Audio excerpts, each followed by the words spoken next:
আসসালামু আলাইকুম ওয়া রাহমাতুল্লাহি ওয়া বারাকাতুহু।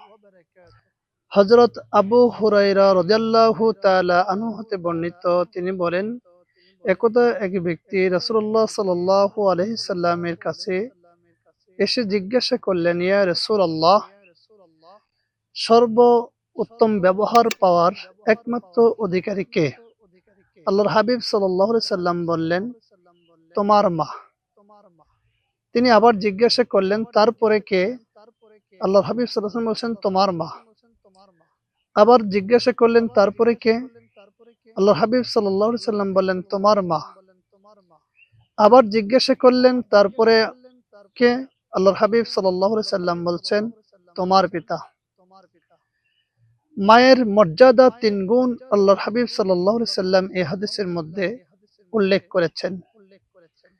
৩ বার মায়ের কথা বলার পরে চতুর্থ বার এসে বাবার কথা বললেন।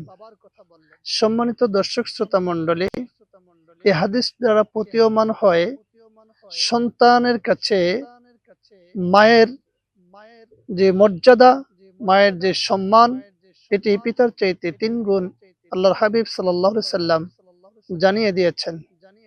৩ বার মায়ের কথা বলেছেন, তারপরে পিতার কথা বলেছেন।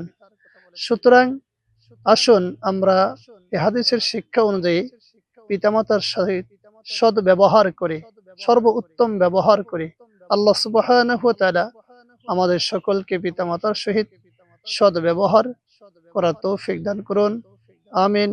আসসালামু আলাইকুম ওয়া রাহমাতুল্লাহ।